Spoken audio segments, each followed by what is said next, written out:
Today we are continuing this educational speedrun where the goal, again, is to follow the basic principles while learning how to capitalize on our opponent's blunders and weaknesses throughout the game.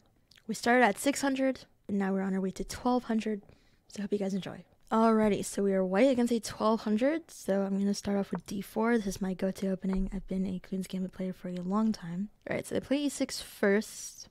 I'm going to stick with my Queen's Gambit. This is transitioning to Queen's Gambit declined. Ooh, they decide to take. Okay, so they go for a Queen's Gambit accepted after they've already played the move e6, which kind of blocks in their bishop. So I'm going to go ahead and control the center here with e4. And I'm also opening up my bishop to take this pawn back. So knight c6 attacks my pawn. I'm going to follow, again, basic principles, develop my knight, defend my pawn, still attacking this pawn on c4. Okay, knight f6. My pawns are both defended, so we're good to develop our bishop, capture this pawn, and look at the center here for me compared to my opponent. I have so much more space than them, so they already kind of misplayed this by accepting the gambits after playing the move e6, which completely just blocks in this bishop here. So if you haven't seen my blunder video, I would recommend you go and check that out. If you have seen it, an additional thing I always mention to my students after going through the blunder checklist with them is make sure I was looking out for basic tactics such as forks, pins, skewers, etc. For example, I already have such a powerful center here. Whenever your opponent has both pawns in the center like this, you always need to be careful of what happens if they advance either pawn, so d5 or e5.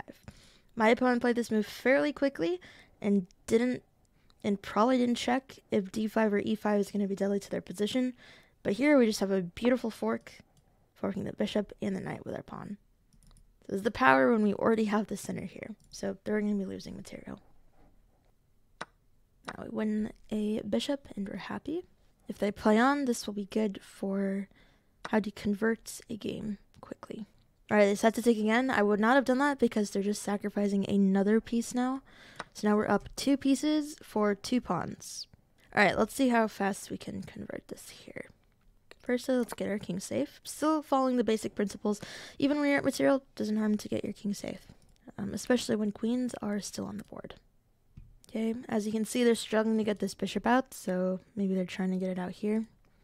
Now, since we're up material, all I want to do is get my pieces out and attack. So I'm going to play bishop g5, developing my last minor piece, pinning the knight, and also pressuring to win this bishop if I'm able to take this knight away. Remove the defender of that bishop on d7. Okay, a6. It doesn't seem like they're paying attention to my threats at all this entire game, and they're definitely not asking if their pieces are safe. So here, there's 2 defenders, and I have 2 attackers. So all I'm going to do is just simply remove one of their defenders. And now they only have 1 defender on this bishop. I still have 2 attackers, and we're going to win the bishop now. And because they take with their queen, they also didn't ask themselves, what happens if I take with the queen versus the knight? If I take with the queen, then it's a trade-off. But if I take with the knight, I not only win the bishop, I'm forking the queen and the rook. So this is So this position went wrong for my opponent very, very quickly. So this is kind of what happens when you're not really paying attention to what your opponent's doing at all. They're not quite playing like a 1200 in my opinion. They've blundered way too much, way too quickly. But I think for any level, this is just a good reminder that you always need to be aware of what your opponent's doing. Okay, f6. I'm trying to see what's the fastest way I can checkmate here. Because no matter how much material you're up, it's always nice to challenge yourself to see how quickly you can convert a position, so you don't give your opponent any time to make any comeback whatsoever. Starting to take this pawn here. Okay, let's win the queen. Okay, I decided not to take the rook, which leaves us some fancy checkmate threats with this potential discovery here. So again, we're still on the theme of how to checkmate fastest. Alright, I am going to keep my rook on the e-file because I see that it cuts the king off the best. So I'm just going to slide my rook back to e3, for example. Open a discovery.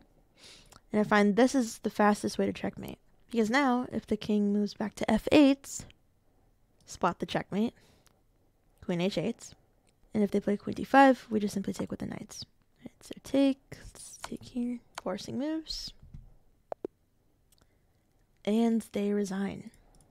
Alrighty, we're 9 points away from crossing 1200 ourselves in this speedrun. So, very valuable lesson as to what happens if you don't know what opening you're doing. You give your opponent the center, and you're not paying attention to any single move that they're playing and what their threats are. Let's play d4. My favorite, Queen's Gambit. I play this every game as whites. Okay, Queen's Gambit declines. Ooh, they go for a Tarash defense. I used to play this as black a long time ago. I believe the main line is to take on d5 here. Alright, they decided to take. Let's take on c5 and give them an isolated pawn. Following basic principles, let's just develop our knights. Okay, they play queen f6, which I don't quite understand the reasoning behind. They're trying to go for a quick mate here, but my knight is there. And when they play queen f6, they're also losing a defender of this pawn on d5. So knight takes d5 looks really nice here. They're in the queen, winning a free pawn, and our king is still safe, and there's no checkmate threat. So I think they just lost a pawn here. Okay, they play queen c6. I'm going to try to go for a classic tactical idea here. I'm going to play the move e4. And e4 defends my knight on d5. It also opens up my bishop to get ready for castling as well. It takes some of the center away. But pause the video here and try to find if you can spot the tactical idea that also goes with playing the move e4. Alright, they fell for it. So they played the move knight f6, and hopefully you were able to find the move bishop to b5 here. Pitting the queen, this is a very classic tactical pattern, sacrificing our bishop. But in turn, when they're forced to take our bishop, because if not they lose their queen, they're falling for the brutal move knight c7 check, which is a royal fork in this position. Okay, so I play king, bishop takes f2. This doesn't really change anything because I still take, and it doesn't matter because their queen is still pinned and can't get off this diagonal. So in both games, my opponent's position went downhill so quickly because they were not paying attention to what my pieces were threatening,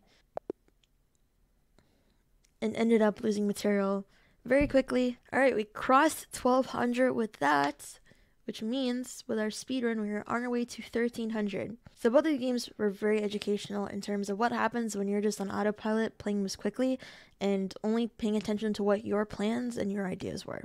My opponent quickly played the move queen f6 here, trying to go for a quick checkmate over here, despite my knight already being on f3 blocking. And this probably comes from bad habits that they built up, because they've probably gone a lot of people this way, because at some point they either force his knight to move away, or they don't defend the checkmate in the first place and then just get him with a quick checkmate on f2. However, when you're playing a stronger player, you need to take it slow, you need to follow the basic principles. They didn't develop their knights, this bishop's still here, their king's in the center, they haven't castled yet, and they're already trying to bring out their queen to attack. Also, they played the Tarash, which in my opinion can be a little bit of a sharp opening. You need to know what you're doing from both sides. And very quickly I realized, simply after move 5, that they had no idea what they were doing theory-wise, because they completely diverted away from their theory and following the basic principles even. And after knight takes d5, their position went downhill in a span of 4 moves. Same for my previous opponent in the other game. They played fairly quickly. They didn't follow the basic principles. They gave me the entire center. They didn't develop their pieces properly. They weren't paying attention to what my threats were. And within the first 10 moves, they ended up dropping a piece. And it led to resignation in both games very quickly. So hopefully this was educational and a good reminder in terms of what not to do when you're playing. Hope you guys have been enjoying this speedrun. Make sure to comment down below, like and subscribe, and I'll see you guys in the next one. Bye-bye.